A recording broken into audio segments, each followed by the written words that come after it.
Okay. Do I look angry now? No. At least today's is not shrubbing. Sorry. Okay, so awesome. Are we rolling? Oh, you love it, don't you? You love it. You love it. You love it so much. You did much better than Joji. You didn't laugh. Oh God, I was struggling. Good vibes when we get down with the tribe. It's a new age groove, one step at a time. Yeah, we move to the tune while we're set in the style. No, it is what it is. Chamuhimu new high. Good vibes when we get down with the tribe. It's a new age groove, one step at a time. Yeah, we move to the tune while we're set in the style. No, it is what it is. Chamuhimu new high. Hello and welcome to episode 3 of The Catalyst. Everybody in the church say amen. Amen. Turn to your neighbor and ask, do you have a podcast? Do you have a podcast? Do you have a podcast? Because the best thing about living in these times is that everyone has a podcast. You don't have to talk about the weather. All you have to do is ask Penelope if she has a podcast, and your conversation becomes a lot more interesting than small talk about what you do. The other great thing about living in these times is that we continue to see what women in leadership can do. Women are working everywhere to improve the lives of everyone around them, leading countries out of a pandemic, leading movements such as End SARS in Nigeria, and making gains in representation, as Africa has more women in parliament and cabinet than the global average. And in the private sector, Africa has more women in executive committee, CEO, and board roles in companies than the average worldwide. While there still needs to be more strides, as only about 5% of women make it to the very top, we can see the progress and drive that African women have in every facet. But some women leaders seem to prefer taking a step back and only seem to spring into action when they can engage in the privacy of someone's home with national TV cameras and a basin for apology for failure. They are the same people on Twitter talking about how someone should do something, even though they are in a position to actually do something. But hey, politicians want us to believe that they hold no power and only have social media accounts, so they prefer to do nothing but perform Twitter outrage like everyone else. This is what happened on September 13th, 2020, when Jacqueline Faustin was forced to give birth outside Pumwani Hospital. Pumwani Hospital is not just Kenya's largest maternity health center, it is also the largest in both East and Central Africa. Founded in 1926, it remains the largest facility that solely provides reproductive and neonatal health care in the country and sub-Saharan Africa. The hospital is understaffed and underfunded. In 2018, a nurse told the Daily Nation that at times the postnatal clinic would be manned by just 4 nurses expected to attend to 90 patients. Posted in a tweet to summarize the complacency with which such cases have been treated by the country's leaders, it was stated that the nurses eventually got to Jacqueline and gave her the help that she needs. While gaining admission into Pumwani Hospital is difficult, leaving it can be even harder. Pumwani Hospital has routinely detained patients. Unable to pay a 3,000 shilling delivery fee, the hospital refused to discharge Monica Wanjiru. Instead, she was moved to a special detention ward housing 42 other poor mothers and allocated a bed already shared by 2 women with babies. She and her baby Aftab would not be allowed to leave until she cleared her bill, which rose daily. After 8 weeks, when a civil society group shamed the hospital into releasing her, Wanjiru's bill had increased to roughly 16,000 shillings and her breast milk had dried up, causing Aftab's weight to fall. As national prayers are the consistently recommended state resolution and justice is just a lyric in the national anthem, it is hoped that voting will have such characters removed from public office and replaced with people that are more competent and attentive to the issues that women face every day. And hopefully with someone who didn't get their first mobile phone from a dictator. On today's show, we are going to have Wanjiru Njira, who is a community leader, activist, and founder of Mathare Social Justice Center. We also have Samantha Maina, who ran for MCA when she was just 26 years old. And because you cannot have a conversation about women in leadership without speaking about narrative and media representation, we are going to be speaking to Ramanyang and Georgie Dirangu, who are seasoned journalists in Kenya and across Africa. As promised, we have fantastic guests today.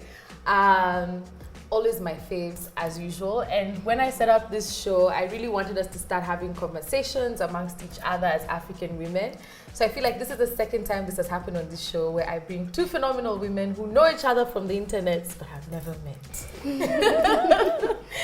Which is like one of my favorite things. But yeah, so today we have Wanjira, who's an amazing community leader, activist, founder of the Mathare Youth Social Justice Center. We have Samantha, who prefers to be called Nyambura. Nyambura Maina, who stood for MCA of Kileleshwa when she was 26 years old. And the topic and conversation for today is women in leadership, because these are two phenomenal Kenyan women leaders who I'm hoping will run or run again in the future. But paraphrasing from an interview that you had, Nyambura, you said that demanding accountability and transparency essentially requires that we reclaim our power. And when I think of power in terms of claiming power, demanding power, but also sharing power, which creates community accountability. And I just wanted to know some of your thoughts on that, practically speaking, in terms of how Kenyans can do a lot more of that. I think first they need to internalize the first, in the Constitution, it tells us that the sovereign power of the belongs to the people. For that, it needs to be a memory verse, it needs to be engraved in our minds, it needs to just sink in. Once that is in us, we'll be able to just demand accountability everywhere we go. The thing is that we feel that power, it belongs to them, that it's out there. It's not within us. Good. And once we've internalized that, and even the Constitution almost gives you a permission to do so, it's the same way, you know how Christians say, I'm a Christian, and then they have the backup of the Bible to say, this is it. I want us to get to the point where the Constitution, and especially that's the first line, the sovereign power of the people belongs to. Once you have that, then you're able to just get into spaces and just say, by the way, yes.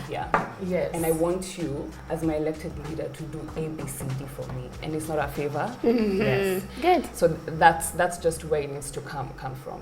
Exactly. And it's community-driven power. It's about, creating that space for community, which I think is fundamentally so important, especially in Kenya, because I feel like it's something we're increasingly beginning to lose going forward. And so that brings me to my second question.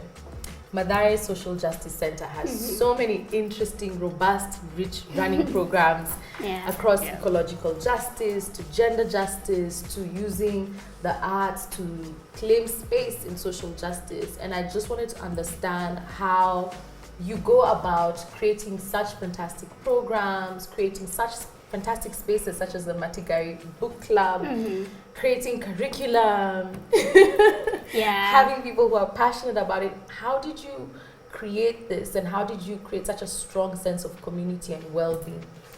I think all of it was very, very organic. We did not sit down and plan it out that this is how our center is going to be and this and this. It all came up from a need basis. Our first fight was against extrajudicial killings. Our people were being killed, and it was very normal. So we first fought that, and then we realized this is actually connected to this. And so we started a campaign towards that. This is also connected to the environment. We started a campaign towards that. There's also a lack of water, clean water. We started a campaign around that. Or we need to incorporate artists in our activism. We bring that aspect. Or we need to have research-based activism so we can know exactly what we're advocating for. So we do research that informs our activism. And now as a center, when we say this, it has some weight, because we're not just saying we've done a research within the community about it, and we can even be able to give recommendations that would work for our community. Because the the Mathare community is kind of different. The way we live, it's been very neglected for years. So we try and see how we can make life a bit better for our people. It's very community based. Yeah, and I think that when it comes to leadership, there's always that discussion around authenticity, how you appear as your real self, and it's difficult as women in, you know, what is still a very conservative society, right? There's a very clear expectation on what a woman leader looks like. She's a mother, she's prim, she's proper, she's older in a lot of senses, right? There's still some level of, I call it disrespect of youth in a lot of these things where people just don't think you're capable of being a leader. And so this question is to you, Nyambura, as somebody who stood up when she was 26 as an MCA, owned the narrative that, you know, I'm here, I'm single, I'm young, yes, I'm a woman, and yes, I'm walking, I'm not driving a four-wheel drive with donations for the day, and this isn't a judgment to people who accept those donations. We know why they do. What did it feel like to do that, and what was that process like for you? And if somebody woke up today and they're 24, 25, and this is something that they wanted to do, what practical advice would you give them for that? Start. Just Start. Why? Because there's this thing that we do. So you're 25, 24, 26, and then you begin to solicit advice from people. So I come to Noni, hi Noni, what do you think? Should I vie for office? Or Wanjiru, what do you think? And all these alternative voices will just water down everything, and everyone will project. So they'll tell you, no, just give it a few more years. Why don't you start at a community level? If you have felt at 24, 26 that you want to be the change you want to see, start. And then you will learn as you're moving. Because there's no right thing I can tell you. It's just you feel it. 2022 is coming up, and this is what you want to do. Start. And then from there you'll be able to identify, okay, people gravitate towards like the audacity for you to do this thing. So of course there'll be those guys who want to help you out. Those are the ones that you hang on to. Like, okay, Samantha, what do you need? Because I would get so many people just coming, so what do you need? I'm like, I need t-shirts. Okay, there. I had no budget for t-shirts. I had no budget to pay my volunteers. Wow. I had nothing. I was just like, so I'm running for office. And I learned, and along the way, yes, there are people who are trying to put me down. I'm not going to say it was easy. There was always, what makes you think you can do this? Your political party, you need a blesser, am I easy to sponsor, am I a godfather? You need to be seen in the Jubilees or the ODMs or whatever. Here I am trying out as an independent candidate at first, and then I saw it was really hard at the IPC level. So I found a political party later on, and it was a Kweli party for me, and I was just like, okay. So this is a party I'm going to use. Yes, so find a political party that aligns with your ideals, and if there's none, run as an independent. That should not be an hindrance to you wanting to take up that space and run for office. Yeah. Okay, that sounds good. I like that. I like that thing of start somewhere, you'll find people. You will learn along the way. And if you fall down, you learn, you unlearn, it's just, there are lessons. I don't think you lose from this experience. Excellent. And you know, I'm a personal believer in that as somebody who is in this activism space. And so, you know how they say we met in the streets? Wanjiru and I literally met in the streets. And, you know, I didn't know you at that time. I only met you during the Saba protests, and obviously following you off Twitter. And I just get the impression that you're very deliberate about the things that you do, the impact that you want to achieve, your purpose. And, you know, this is a space that requires that, because it's very easy, I think, to be sidelined either through frustration or be sidelined through corrupt ways and just move away from that. But what also really struck me is the fact that fear doesn't seem to be a factor for you. And this is me assuming a lot and projecting a lot. Because you did inspire, you know, a whole nation. That's it. Right? You did inspire a whole nation during the Saba protests, you know, where you encountered a GSU officer and basically had this, I wouldn't call it a confrontation because it did feel like a conversation. No, 3 actually. Yeah? Yeah, it did. And it was just about, you know, when you lose your fear, you know, a lot of the things that you think are inhibiting just melt away. And I wanted to understand how you got to this point as a person. I think my personal experiences in Mathare, the things I have witnessed, and the things I've also read about, and understanding that our country was fought for. A lot of people paid with their lives even. General Cargo was burnt alive, and not screaming, not like he took it in because he loved his country so much. So when I see people not loving our country and treating other citizens as though they do not matter, and because they're poor, which is all the system has made us like this, like a Burna Boy song, Monsters You Made, we literally are made by the system like that. And I understand the country I want to see, and if it means losing my fear to realize that, oh, I'm gonna lose it, like this. And I want everybody to get to a point where their country is more important than how they feel the police will react to them. And more importantly, the children that are coming after us. We are women, we're gonna give birth to babies. What kind of country are we bringing our babies into?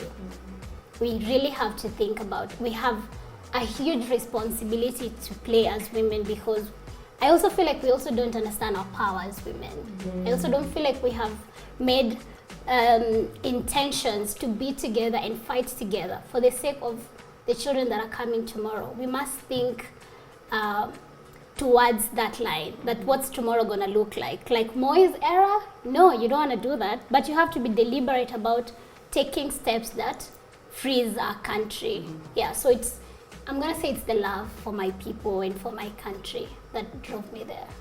I love it. So 10 years from now, I know this is still a decision hanging in the air, but if you were to run again for MCA of Kileleshwa, or if you were to continue in community work in Kileleshwa, what is your vision for Kileleshwa 10 years from now?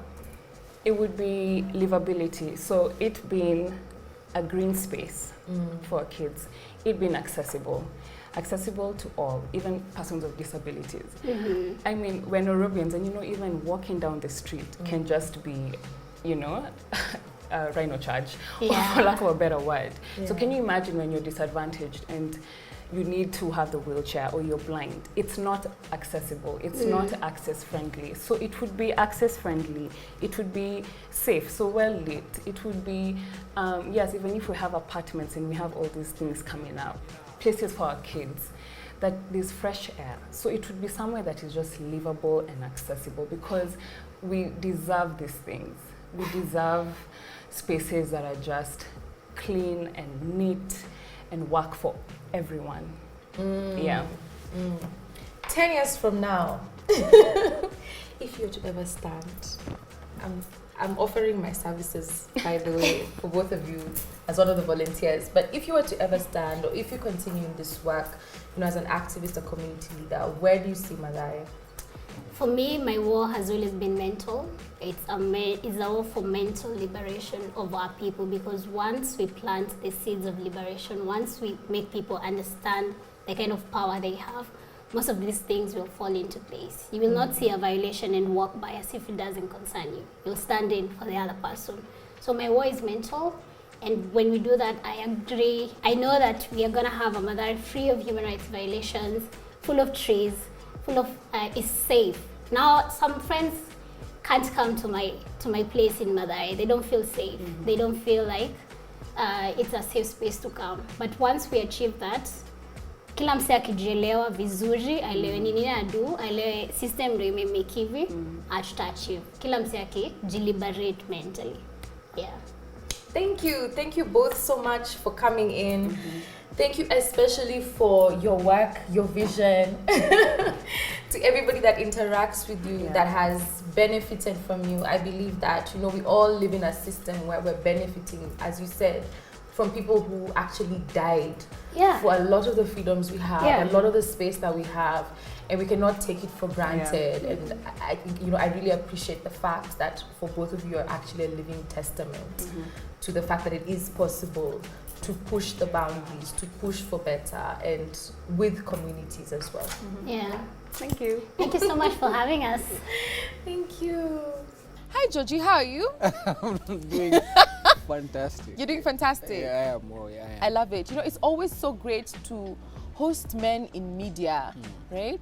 So my sister is a newspaper editor, and she's looking for a writer, and she's really struggling to find a male writer. Do you have any ideas where she can find some? First of all, I don't even know. Are any of these trick questions? Oh, it's You're supposed to legitimate answer. questions. These are Yeah, legitimate questions. All right. Okay.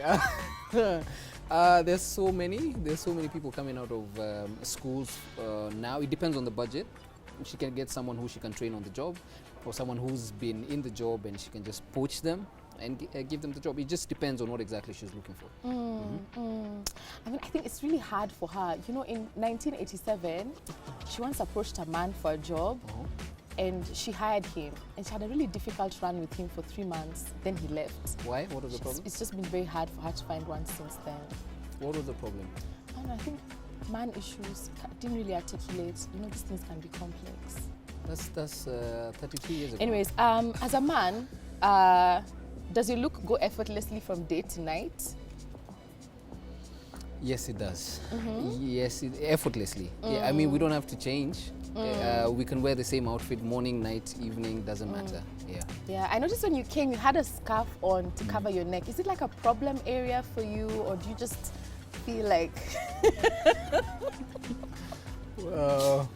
It was hot. It was cold when I came. Yeah, but for the interview, I had to make sure that I was a bit more comfortable. Yeah. Do you feel like the jacket makes you look thinner? Is that something you think about when you dress to go on set?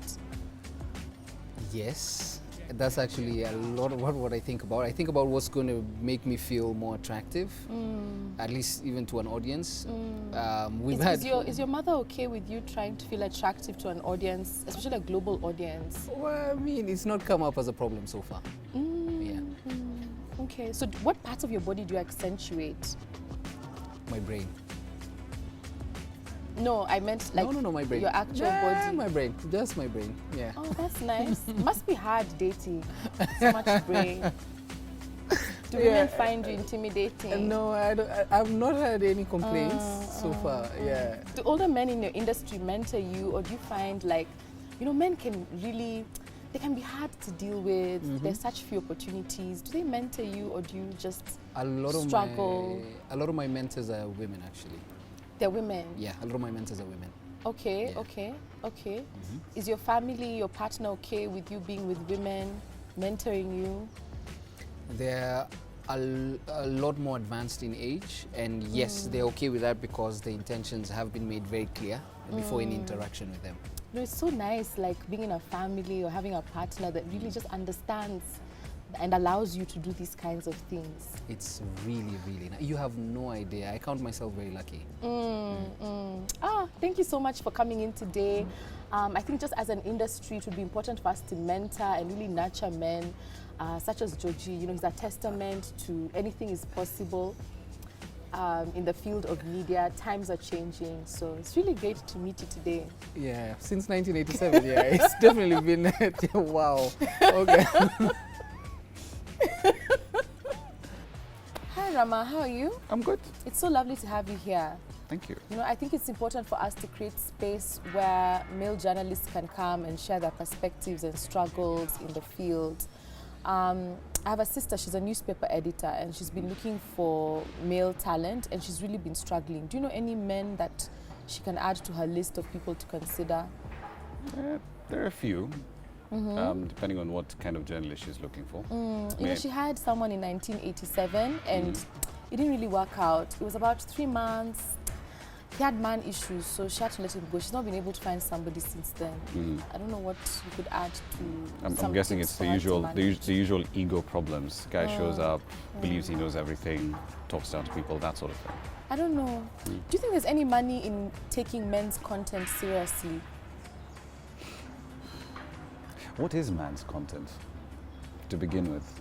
Things men like. We're very simple creatures, Okay. because you could say beyond vehicles, politics, sports, and Yeah. money, Yeah.